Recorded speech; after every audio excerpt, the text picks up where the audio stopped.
Peggy 7.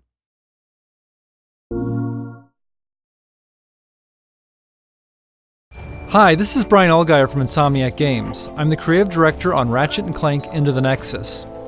Into the Nexus is a return to the classic Ratchet and Clank style adventure and continues Ratchet's story arc from the Future series that included games like Tools of Destruction and A Crack in Time. Here's some footage from close to the beginning of the game.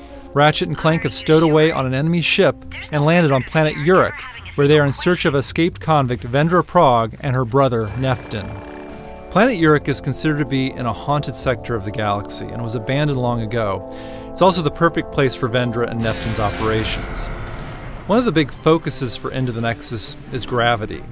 This is something that Ratchet games have explored with spherical worlds, and Into the Nexus goes further by incorporating gravity manipulation in both our weapons, gadgets, and a new game mode that I'll be showing in a little bit. Here Ratchet is using a gadget called the Grav Tether that allows him to create these gravity beams between targets. He can change their direction, create multiple beams, and use them to travel across bottomless chasms.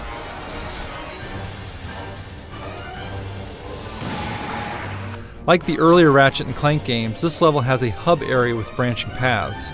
On the left path, Ratchet encounters some blade balls, which is a perfect situation for the Winterizer. This weapon delivers holiday cheer by firing out a stream of snowflakes, holiday tunes, and an Arctic blast that transforms enemies into snowmen.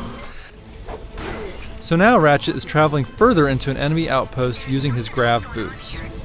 Some might recall this enemy faction called Thugs for Less that were featured in Going Commando, the second Ratchet and Clank game on the PS2. When we get to kill some? Stay frosty, thugs. The enemy could be anywhere. Alright, so these guys are just asking for it. So you can see these enemies have turned into their own unique version of snowmen. You can try the Winterizer on different enemies and each time get a different result. The weapon upgrades and will later drop holiday presents that give out health and ammo. In terms of gravity-based weapons, we have the Vortex Grenade, where you can fire out a vortex that sucks multiple enemies into the air, allowing Ratchet to pick them off or focus on other enemies. The Vortex Grenade is great for crowd control, and it upgrades to fire out multiple vortices. Into the Nexus has a spookier quality than past Ratchet games, and a weapon that shows off that quality is the Nightmare Box.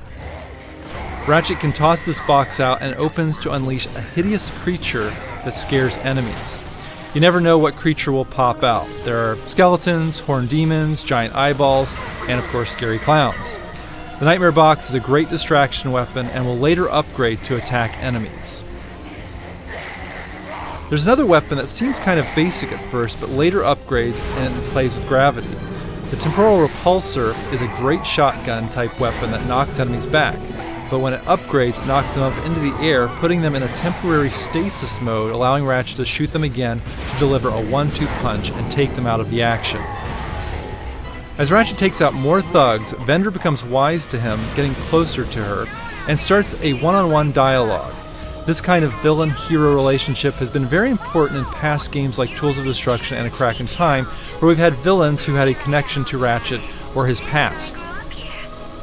In Nexus, Vendra is searching for her own kind, and this of course is in line with what Ratchet has been pursuing in past games where he's been trying to find his race, the Lombaxes. Vendra compares her quest with Ratchet's and believes the two of them are very much alike. In terms of the haunted spooky theme, the phrase we came up with during the early stages of production were exploring the darkness of space, where you are in these dark areas of the level and don't quite know where you're going. In this section, we have these ghostly anomalies that have given the sector its haunted label.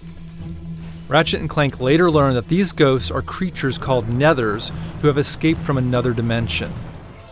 Clank gets an upgrade where he can travel into Nexus points that take him into the Nether dimension where he has full control of gravity.